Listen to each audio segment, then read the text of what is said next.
हरे कृष्णा। परशुराम जी से ऐसा कहकर महान असुर उन्हें प्रणाम करके चला गया। इसके बाद परशुराम जी ने कर्ण से क्रोधपूर्वक कहा, ओ मूर्ख, ऐसा भारी दुख ब्राह्मण कदापि सहन नहीं कर सकता। तेरा धैर्य तो क्षत्रिय के समान है। तू स्वेच्छा से सत्य बता, तू कौन है? कर्ण परशुराम जी के शाप के भय से डर गया, अतः उन्हें प्रसन्न करने की चेष्टा करते हुए कहा, भार्गव, आप ये जान लें कि मैं ब्राह्मण और क्षत्रिय से भिन्न सूत जाति में पैदा हुआ हूँ। भूमंडल के मनुष्य मुझे राधा पुत्र कर्ण कहते हैं। ब्राह्मण भृगुनंदन, मैंने अस्त्र के लोभ से ऐसा किया है, आप मुझ पर कृपा करें। इसमें संदेह नहीं है कि वेद और विद्या का दान करने वाले शक्तिशाली गुरु पिता के तुल्य हैं, इसीलिए मैंने आपके निकट अपना गोत्र भार्गव बताया है। यह सुनकर भृगुश्रेष्ठ परशुराम जी इतने रोष में भर गए मानो वे उसे दग्ध कर डालेंगे। उधर कर्ण हाथ जोड़कर दीन भाव से कांपता हुआ पृथ्वी पर गिर पड़ा। तब वे उससे बोले, मूढ़, तूने ब्रह्मास्त्र के लोभ से झूठ बोलकर यहाँ मेरे साथ मिथ्याचार अर्थात कपटपूर्ण व्यवहार किया है। इसलिए जब तक तू संग्राम में अपने समान योद्धा के साथ नहीं भिड़ेगा और तेरी मृत्यु का समय निकट नहीं आ जाएगा, तभी तक तुझे इस ब्रह्मास्त्र का स्मरण बना रहेगा। जो ब्राह्मण नहीं है, उसके हृदय में ब्रह्मास्त्र कभी स्थिर नहीं रह सकता। अब तू यहाँ से चला जा। तुझ मिथ्यावादी के लिए यहाँ स्थान नहीं है, परंतु मेरे आशीर्वाद से इस भूतल पर कोई भी क्षत्रिय युद्ध में तेरी समानता नहीं करेगा। परशुराम जी के ऐसा कहने पर कर्ण उन्हें न्यायपूर्वक प्रणाम करके वहां से लौट आया और दुर्योधन के पास जाकर पहुंचा, मैंने सब अस्त्रों का ज्ञान प्राप्त कर लिया है। इस प्रकार श्री महाभारत शांति पर्व के अंतर्गत राधा राजधर्म अनुशासन पर्व में कर्ण की अस्त्र की प्राप्ति नामक तीसरा अध्याय पूर्ण हुआ। नारद जी आगे कहते हैं, भरत श्रेष्ठ, इस प्रकार भार्गव नंदन परशुराम से ब्रह्मास्त्र पाकर कर्ण दुर्योधन के साथ आनंद पूर्वक रहने लगा। तदंतर किसी समय कलिंग देश के राजा चित्रांगद के यहाँ स्वयंवर महोत्सव में देश देश के राजा एकत्र हुए। भरत नंदन कलिंग राज की राजधानी राजपुर नामक नगर में थी और वह नगर बड़ा सुंदर था। राजकुमारी को प्राप्त करने के लिए सैकड़ों नरेश वहां पधारे। दुर्योधन ने जब ये सुना कि वहां सभी राजा एकत्र हो रहे हैं, तो वह स्वयं भी स्वर्णमय रथ पर आरूढ़ होकर कर्ण के साथ गया। नृपश्रेष्ठ, वह स्वयंवर महोत्सव आरंभ होने पर राजकन्या को पाने के लिए जो बहुत से नरेश वहां पधारे थे, पहले मैं उनका नाम भी बताता हूँ। उनमें मुख्य मुख्य थे शिशुपाल, जरासंध, भीष्मक, वक्र, कपोत्रोमा, नील, सुदृढ़ पराक्रमी रुक्मी और महाराज श्रीगाल, अशोक, शतधन्वा, भोज और वीर। ये तथा और बहुत से नरेश दक्षिण देश से भी आए थे। उनमें मलेच्छ, आर्य, पूर्व और उत्तर के सभी देशों के राजा थे। उन सब ने सोने के बाजूबंद पहन रखे थे, वे अत्यंत बलशाली थे। जब सब राजा स्वयंवर सभा में बैठ गए, तब उस राजकन्या ने धाय और खोजों के साथ रंगभूमि में प्रवेश किया। तत्पश्चात जब उसे राजाओं के नाम सुना सुनाकर उनका परिचय दिया जाने लगा, उस समय वह सुंदरी राजकुमारी धृतराष्ट्र पुत्र दुर्योधन के सामने से होकर आगे बढ़ने लगी। कुरुवंशी दुर्योधन को यह सहन नहीं हुआ कि राजकन्या उसे लांघकर अन्यंत्र जाए। उसने समस्त नरेशों का अपमान करके उसे वहीं रोक लिया। राजा दुर्योधन को भीष्म और द्रोणाचार्य का सहारा प्राप्त था, इसीलिए वह बल के मद से उन्मत्त हो रहा था। उसने उस राजकन्या को रथ पर बिठाकर उसका अपहरण कर लिया। पुरुषोत्तम, उस समय शस्त्रधारियों में श्रेष्ठ कर्ण रथ पर आरूढ़ हो, हाथ में दस्ताने बांधे, तलवार लिए दुर्योधन के पीछे पीछे चला। तदंतर युद्ध की इच्छा वाले राजाओं से कुछ लोग कवच बांधे और कुछ रथ जोतने लगे। उन सब लोगों में भारी संग्राम छिड़ गया।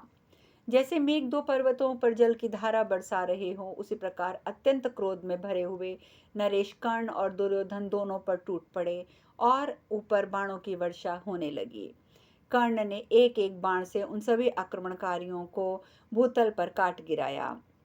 तदंतर प्रहार करने वालों में श्रेष्ठ कर्ण ने जल्दी जल्दी बाण मारकर सब राजाओं को व्याकुल कर दिया।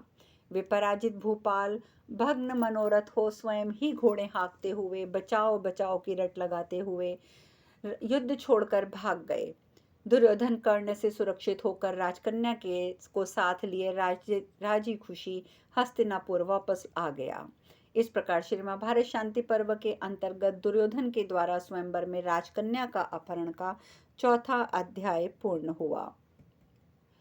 नारद जी आगे कहते हैं, राजन कर्ण के बल की ख्याति सुनकर मगध देश के राजा जरासंध ने द्वैरथ युद्ध के लिए उसे ललकारा। वे दोनों ही दिव्यास्त्रों के ज्ञाता थे। उन दोनों में युद्ध आरंभ हो गया। वे रणभूमि में एक दूसरे पर नाना प्रकार के अस्त्र शस्त्रों की वर्षा करने लगे। कर्ण ने बहुकंटक युद्ध के द्वारा जरा नामक राक्षसी के जोड़े हुए युद्धपरायण जरासंध के शरीर को संधि को चीरना आरंभ कर दिया। राजा जरासंध ने अपने शरीर के उस विकार को देखकर वैर भाव को दूर हटा दिया और कर्ण से कहा, मैं तुझ पर प्रसन्न हूँ। साथ ही उसने प्रसन्नतापूर्वक कर्ण को अंग देश की मालिनी नगरी दे दी। नरश्रेष्ठ शत्रु विजयी कर्ण तभी से अंग देश का राजा हो गया। इसके बाद दुर्योधन की अनुमति से शत्रु सैन्य संहारी कर्ण चंपा नगरी चंपारण का भी पालन करने लगा। यह भी तुम्हें ज्ञात ही है। इस प्रकार कर्ण अपने शस्त्रों के प्रताप से समस्त भूमंडल में विख्यात हो गया। एक दिन देवराज इंद्र ने तुम लोगों के हित के लिए कर्ण से उसके कवच और कुंडल मांगे। देव माया से मोहित हुए कर्ण ने अपने शरीर के साथ ही उत्पन्न हुए दोनों दिव्य कुंडलों और कवच को भी इंद्र के हाथ में दे दिया। इस प्रकार जन्म के साथ उत्पन्न हुए कवच और कुंडलों से हीन हो जाने पर कर्ण को अर्जुन ने भगवान श्री कृष्ण के देखते देखते मार गिराया। एक तो उसे अग्निहोत्री ब्राह्मण और महात्मा परशुराम जी के शाप मिले थे। दूसरे, उसने स्वयं भी कुंती को अन्य 4 भाइयों की रक्षा के लिए वरदान दिया था। तीसरे, इंद्र ने माया करके उसके कवच कुंडल ले लिए थे। चौथे, महारथियों की गणना करते समय भीष्म जी ने अपमान पूर्वक उसे बार बार अर्धरथी कहा था। पांचवे और शैल्य की ओर से उसके तेज को नष्ट करने का प्रयास किया गया था। छठे, भगवान श्री कृष्ण की नीति से भी कर्ण के प्रतिकूल उन काम हो रहे थे। इन सब कारणों से कर्ण पराजित हुआ। इधर गांडीवधारी अर्जुन ने रुद्र, देवराज इंद्र, यम, वरुण, कुबेर, द्रोणाचार्य, महात्मा कृप के दिए हुए दिव्यास्त्र प्राप्त कर लिए थे। इसीलिए युद्ध में उन्होंने सूर्य के समान तेजस्वी कर्ण का वध किया। पुरुष सिंह युधिष्ठिर, इस प्रकार तुम्हारे भाई कर्ण को शाप तो मिला ही था, बहुत लोगों ने उसे ठग भी लिया था, तथापि वह युद्ध में मारा गया, इसलिए वह शोक करने के योग्य नहीं है। इस प्रकार श्री महाभारत शांति पर्व के अंतर्गत कर्ण के पराक्रम कथन का 5वां अध्याय पूर्ण हुआ। वैशंपायन जी आगे कहते हैं, राजन इतना कहकर देवर्षि नारद चुप हो गए, किंतु राजा युधिष्ठिर शोक मग्न हो चिंता करने लगे। उनका मन बहुत दुखी हो गया था। वे शोक के मारे व्याकुल होकर सर्प की भांति लंबी लंबी सांसें खींच रहे थे। वीर युधिष्ठिर की ऐसी दशा देखकर कुंती के सारे पुत्रों के अंगों में शोक व्याप्त हो गया। महाबाहु युधिष्ठिर, परंतु उसी समय अर्थ भरी बातें उनके कानों में पड़ी। महाबाहु युधिष्ठिर, तुम्हें कर्ण के लिए शोक नहीं करना चाहिए। महामते, शोक छोड़ो और मेरी बात सुनो। और ये मधुर शब्द कुंती जी के द्वारा कहे गए थे। कुंती जी ने आगे कहा, धर्मात्माओं में श्रेष्ठ युधिष्ठिर, मैंने पहले कर्ण को ये बताने का प्रयत्न किया था कि पांडव तुम्हारे भाई हैं। तो उसके पिता भगवान भास्कर ने भी ऐसी चेष्टा की थी। हित की इच्छा रखने वाले एक हितैषी सुहृदय को जो कुछ कहना चाहिए वही भगवान सूर्य ने उससे स्वप्न में और मेरे सामने भी कहा था। परंतु भगवान सूर्य एवं मैं दोनों ही स्नेह के कारण दिखाकर अपने पक्ष में करने या तुम लोगों से एकता कराने में सफल ना हो सके। तदंतर वह काल के वशीभूत हो वैर की भावना में लग गया। तुम लोगों के विपरीत ही सारे कार्य करने लगा। यह देखकर मैंने उसकी उपेक्षा कर दी थी। माता के ऐसा कहने पर धर्मराज युधिष्ठिर के नेत्रों में आंसू भर गए। शोक से उनकी इंद्रियां व्याकुल हो गई। वे धर्मात्मा नरेश बोले, माँ, आपने इस गोपनीय बात को गुप्त रखकर मुझे बड़ा कष्ट दिया है।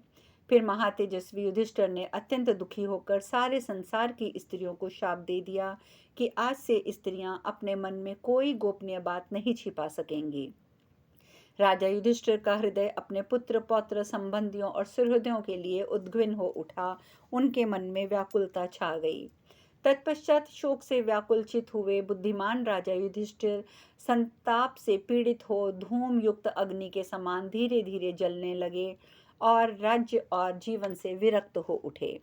इस प्रकार शांति पर्व के अंतर्गत स्त्रियों को युधिष्ठिर का शाप विषयक छठा अध्याय पूर्ण हुआ। वैशंपायन जी आगे कहते हैं, राजा जन्मेजय धर्मात्मा राजा युधिष्ठिर का चित्त शोक से व्याकुल हो उठा। वे कर्ण की याद में भी दुख से संतप्त हो गए। दुख और शोक से आविष्ट होकर वे बार बार सांसें खींचते हुए अर्जुन को देखकर इस प्रकार बोले। उन्होंने कहा, अर्जुन, यदि हम लोग वृषनिवंशी और अंधकवंशी क्षत्रियों की नगरी द्वारका में जाकर भीख मांगते हुए अपना जीवन निर्वाह कर लेते तो आज अपने कुटुंब को निर्वंश करके हम इस दुर्दशा को प्राप्त नहीं होते।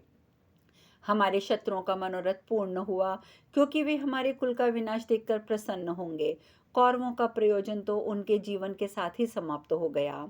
आत्मीय जनों को मारकर स्वयं ही अपनी हत्या करके हमने कौन से धर्म का फल प्राप्त कर लिया। क्षत्रियों के आचार बल पुरुषार्थ और अमर्ष को धिक्कार है, जिसके कारण ऐसी विपत्ति आ पड़ी है। क्षमा, मन, इंद्रियों का संयम, बाहर भीतर की शुद्धि, वैराग्य, ईर्ष्या का अभाव, अहिंसा और सत्य भाषण, ये वनवासियों के नित्य धर्म ही श्रेष्ठ हैं। हम लोग तो लोभ और मोह के कारण राज्य लाभ के सुख का अनुभव करने की इच्छा से दंभ और अभिमान का आश्रय लेकर इस दुर्दशा में फंस गए हैं। अब हमने पृथ्वी पर विजय की इच्छा रखने वाले अपने बंधुओं को मारा गया देख लिया है। तब हमें इन तीनों लोगों का राज्य देकर भी कोई प्रसन्न नहीं कर सकता। हम लोगों ने इस तुच्छ पृथ्वी के लिए अवध्य राजाओं की भी हत्या की और अब उन्हें छोड़कर बंधु बांधवों से हीन होकर अर्थ भ्रष्ट की भांति जीवन व्यतीत कर रहे हैं। जैसे मांस के लोभी कुत्तों को अशुभ की प्राप्ति होती है, उसी प्रकार राज्य में आसक्त हुए हम लोगों की अभी अनिष्ट प्राप्त हुआ है। अतः हमारे लिए मांस तुल्य राज्य को पाना अभिष्ट नहीं है, इसका परित्याग करना ही अभिष्ट होना चाहिए। ये जो हमारे सगे संबंधी मारे गए हैं, इनका परित्याग तो हमें समस्त पृथ्वी राशि राशि के सुवर्ण समूचे गाय घोड़े पाकर भी नहीं करना चाहिए। वे काम और क्रोध के वशीभूत थे, हर्ष और रोष से भरे थे, अतः मृत्यु रूपी रथ पर सवार होकर यमलोक में चले गए। सभी पिता तपस्या ब्रह्मचर्य पालन सत्य भाषण तितिक्षा आदि साधनों द्वारा अनेक कल्याणमय गुणों से युक्त बहुत से पुत्र पाना चाहते हैं। इसी प्रकार सभी माताएं उपवास यज्ञ व्रत आदि करके उत्तम पुत्र की इच्छा रखकर 10 महीनों तक अपने गर्भ को धारण कर भरण पोषण करती हैं। उन सबका यही उद्देश्य होता है कि यदि कुशल पूर्वक बच्चे पैदा होंगे तो पैदा होने पर यदि जीवित रहेंगे तो बलवान होकर यदि अच्छे गुणों से संपन्न होंगे तो हमें इहलोक और परलोक में सुख देंगे। इस प्रकार वे दीन माताएं फल की आकांक्षाएं रखती हैं, परंतु उनका ये उद्योग सर्वथा निष्फल हो गया, क्योंकि हम लोगों ने उन सब माताओं के नवयुवक पुत्रों को जो विशुद्ध सुवर्णमय कुंडलों से अलंकृत थे मार डाला। वे इस भूलोक के भोगों के उपभोग का अवसर ना पाकर देवताओं और पितरों का ऋण उतारे बिना ही यमलोक में चले गए। माँ इन राजाओं के माता पिता अब इनके द्वारा उपार्जित धन और रत्न आदि के उपभोग की आशा करने लगे, तभी ये मारे गए। जो लोग कामना और कीच से युक्त होकर क्रोध और हर्ष के कारण अपना संतुलन खो बैठते हैं, वे कभी कहीं किंचित मात्र भी विजय का फल नहीं भोगते हैं। पांचालों कौरवों में जो वीर मारे गए हैं वे तो मर ही गए, नहीं तो आज ये संसार देखता कि सब अपने ही पुरुषार्थ से कैसी ऊंची स्थिति में पहुंच गए हैं। हम लोग ही इस जगत के विनाश का कारण माने गए हैं, परंतु इसका सारा उत्तरदायित्व धृतराष्ट्र के पुत्रों पर ही पड़ेगा। हम लोगों ने कभी कोई बुराई नहीं की थी, तो भी राजा धृतराष्ट्र ने हमसे सदा द्वेष किया। उनकी बुद्धि निरंतर हमें ठगने की ही सोचा करती थी। वे माया का आश्रय लेने वाले और झूठ की विनय और अथवा नम्रता दिखाया करते थे। इस युद्ध में ना तो हमारी कामना सफल हुई, ना वे कौरव की सफल मनोरथ हो पाए। ना हमारी जीत हुई ना उनकी। उन्होंने ना तो इस पृथ्वी का भोग किया, ना स्त्रियों का सुख देखा और गीत वाद्य का भी आनंद नहीं लिया। मंत्रियों, सहृदयों, वेद शास्त्रों, ज्ञाता विद्वानों को भी वे बातें ना सुन सके। दुर्योधन हमसे द्वेष रखने के कारण सतत संतप्त रहकर कभी यहाँ सुख नहीं पाता था। हम लोगों के पास वैसी समृद्धि देखकर उसकी कांति फीकी पड़ जाती थी। वह चिंता से सूख कर दुर्बल हो गया था। सुबल पुत्र शकुनी ने राजा धृतराष्ट्र को दुर्योधन की यह अवस्था सूचित की। पुत्र के प्रति अधिक आसक्त होने के कारण धृतराष्ट्र ने अन्याय में स्थित होकर उसकी इच्छा का अनुमोदन किया। इस विषय में अपने पिता अर्थात ताऊ गंगानंदन भीष्म तथा भाई विदुर से भी राय लेने की इच्छा नहीं की। उनकी इस दुर्नीति के कारण निसंदेह राजा धृतराष्ट्र को भी वैसा ही विनाश प्राप्त हुआ जैसा कि मुझे। वे अपने अपवित्र आचार विचार वाले लोभी एवं कामासक्त पुत्र को काबू में न रखने के कारण तथा उसके सहोदर भाइयों का वध करवाकर स्वयं भी उज्जवल यश से भ्रष्ट हो गए। हम लोगों के प्रति सदा द्वेष रखने वाले पाप बुद्धि दुर्योधन इन दोनों वृद्धों को शोक की आग में झोंक कर स्वयं चला गया। संधि के लिए गए हुए श्री कृष्ण के समीप युद्ध की इच्छा रखने वाले दुर्योधन ने जैसी बातें कही थी वैसी कौन भाई बंधु कुलीन होकर अपने सुहृदों के लिए कह सकता है। हम लोगों के तेज से प्रकाशित होने वाली संपूर्ण दिशाओं में मानो आग लगा दी और अपने से ही दोष से सदा के लिए वह स्वयं नष्ट हो गया। हमारे प्रति शत्रुता का मूर्तिमान स्वरूप व दुर्बुद्धि दुर्योधन पूर्णता बंधन में बंध गया और दुर्योधन के कारण ही हमारे इस कुल का पतन हो गया। हम लोग अवध्य नरेशों का वध करके संसार में निंदा के पात्र हो गए।